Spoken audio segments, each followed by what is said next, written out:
We need to talk about Jezebel, and we need to talk about Jezebel right now.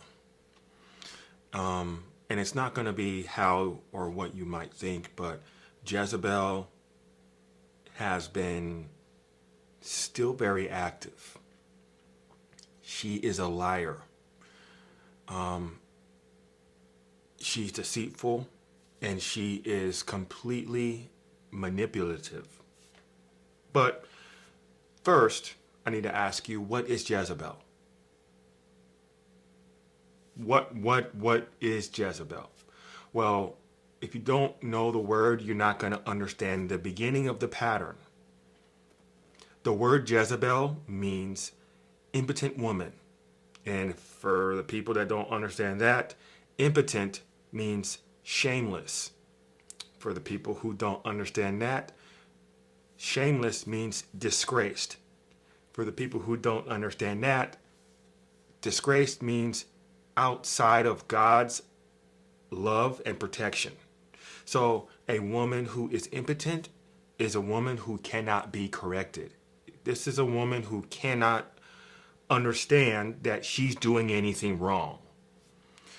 Now, pay very close attention to that definition. The definition of Jezebel is impotent woman.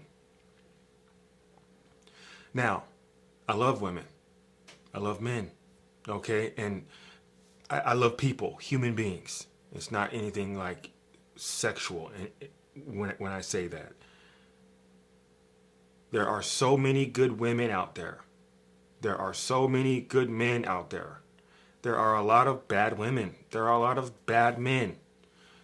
I'm painting a picture so that you know I'm speaking outside of emotions.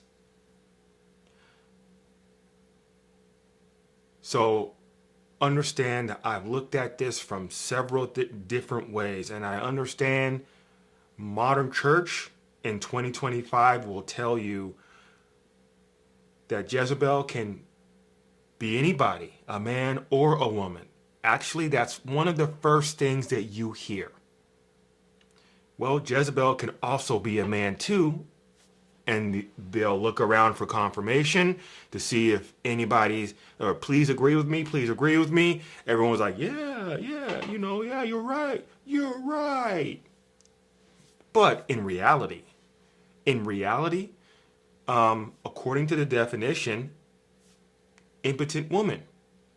A man cannot be a woman. I know Gen Alpha is trying to discover more genders and sexes and all this other crazy stuff. And somebody called me old school for thinking that, hey, there's a man and a woman. Adam and Eve. That's pretty much it. But let me backtrack a little bit because this could get a little spicy for the people listening. But where did this name Jezebel even come from?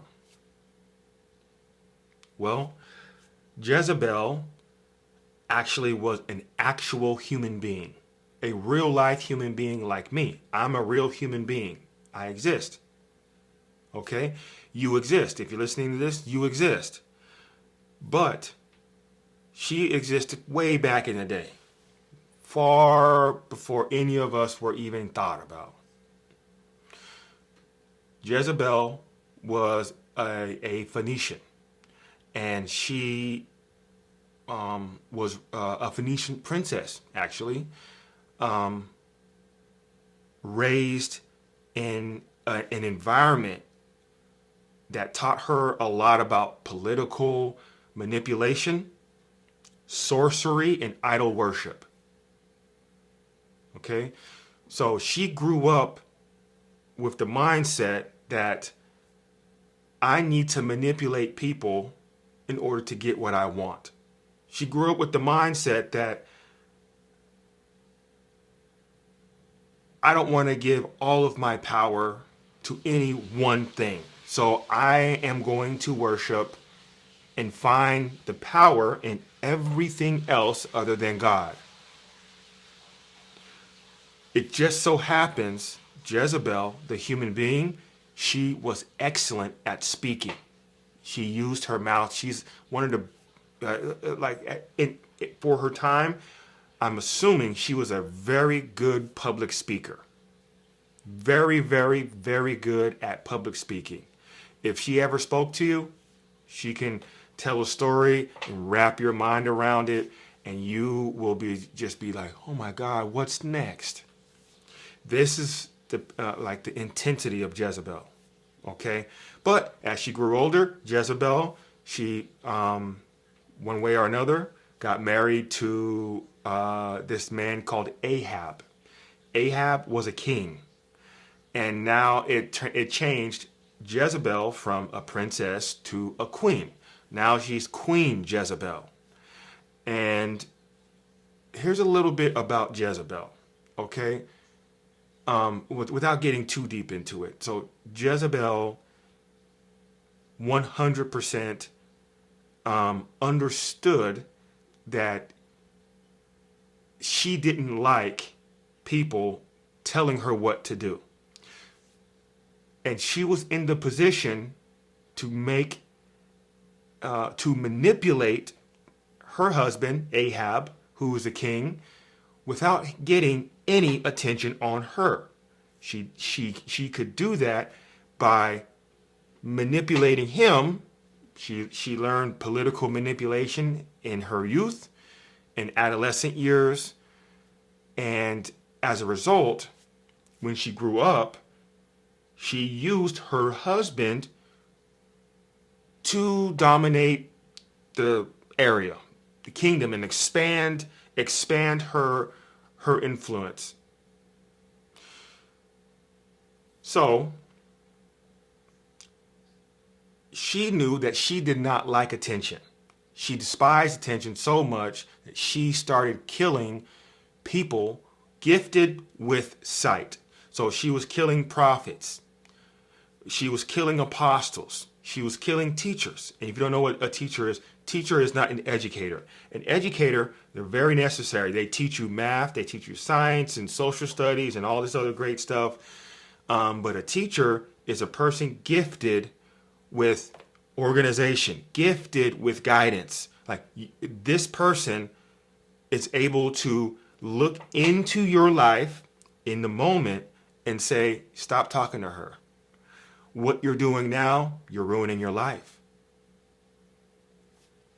A famous teacher, Jesus Christ. Buddha, Osho. I have the gift of teaching. I am not Jesus, but I share that gift. Or I have that same gift, okay? Jezebel hated attention so much because she was on a mission to remove the mass worship of God. So she was here to spread idol worship. So like the zodiac signs, let's thank the universe instead of thanking God and things like that. Okay, it seems so innocent, so playful when you first meet somebody. Like, hey, I'm Kyle. What's your zodiac sign? Oh, you're an Aquarius. That's all fine and dandy, but that's idol worshiping. You are literally removing God from what God told us to, like how we're supposed to address God. So Jezebel, like we also need to get that straight. Jezebel hates attention. She despises attention. Here's a very strong statement. Jezebel is not the spirit behind narcissism. I understand you might not like this person. You might not like him. You might not like her. So you call them Jezebel. You might call them a narcissist.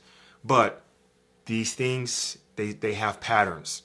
And these patterns, they are laid out in like dictionaries. They're laid out in manuals and manuscripts, peer-reviewed documents all over the world.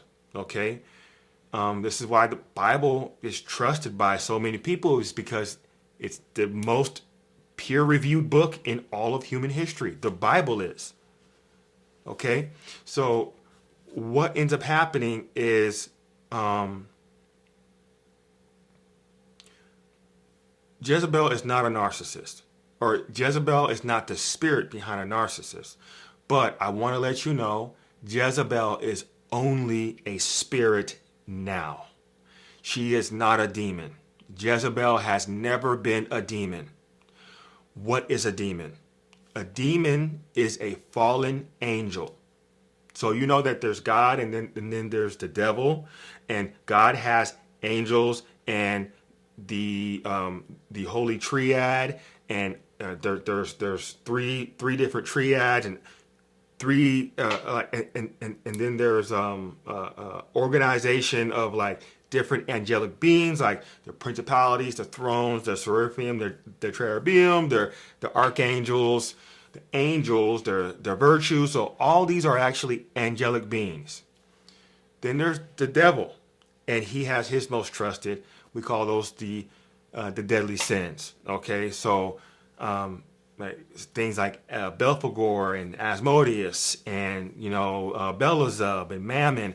These demons rule parts of hell, like lust and sloth and greed and gluttony. All these crazy things. Okay, so there's order on both sides. But guess what? Jezebel has never been to heaven. Okay, just because something is in hell does not mean that it is a demon.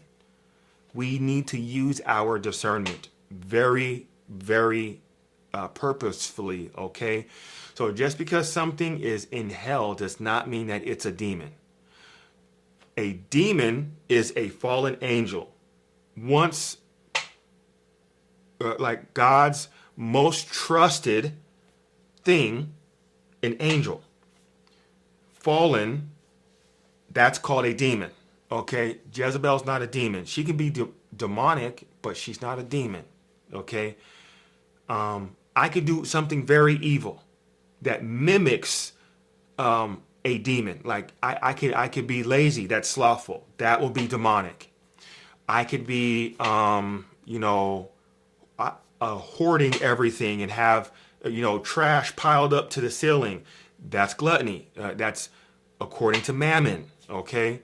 Or not Mammon, that's Beelzebub, okay? So the list can go on, okay? Demonic does not mean that you are a demon. Jezebel is not a demon, she's a spirit.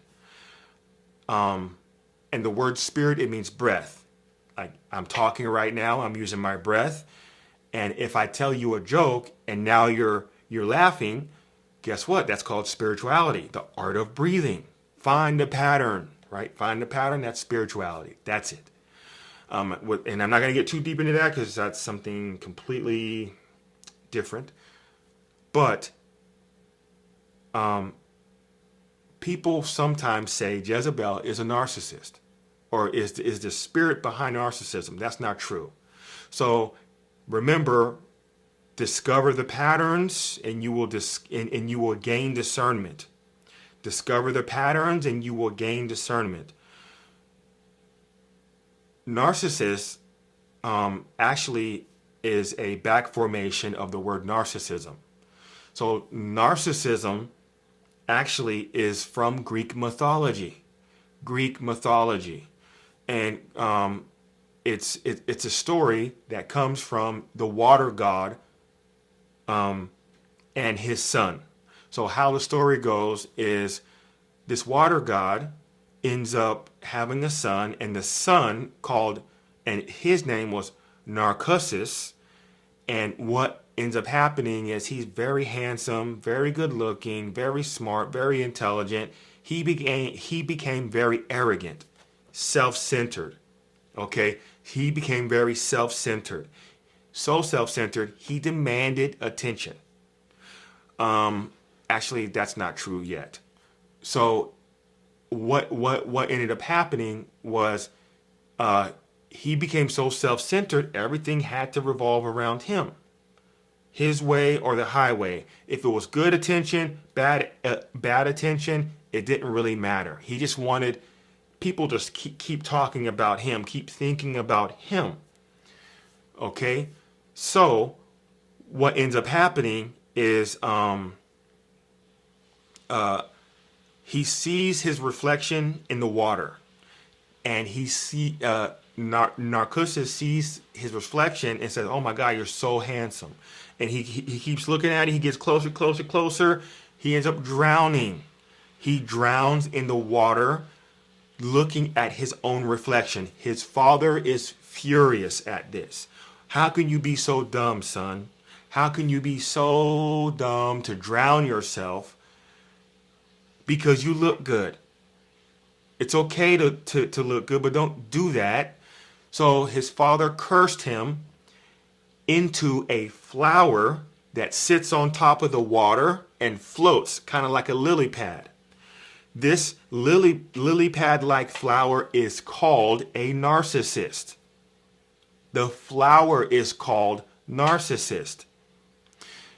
The curse is his father cursed him to be a flower, forever looking at his own reflection for all of existence. That's the curse. Now he can only look at himself. Okay?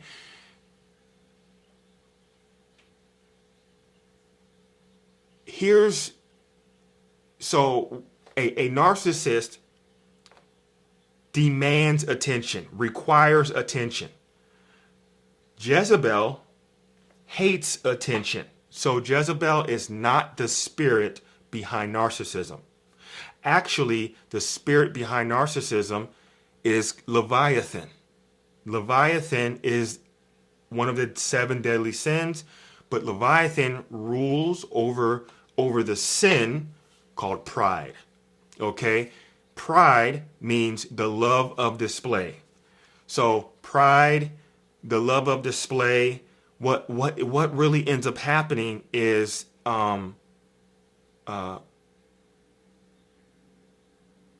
pride just needs to display something. Acknowledge that I need you to say something to me about what I'm displaying. So that's why Leviathan is behind narcissism. Jezebel is not. Okay? It literally, she cannot be behind narcissism. It's a fallacy. I have no clue where. Did no thinkers ever discover this? But anyway. Next, okay, Jezebel only possesses women. And not all women, by far. There are way more good women than bad women. And I'm not talking, trust me, if I'm not talking about you, you know. Okay, if I'm talking about you, you know. And you'll know by probably saying, or like you'll have a feeling. You'll think that it feels like I'm talking about you. Okay? So Jezebel, okay, the reason why Jezebel possesses women only is because men organically have a desire to lead. They want to be in front. They want to make their family proud. More men suffer or are being tormented by the demon of Leviathan, pride, over women.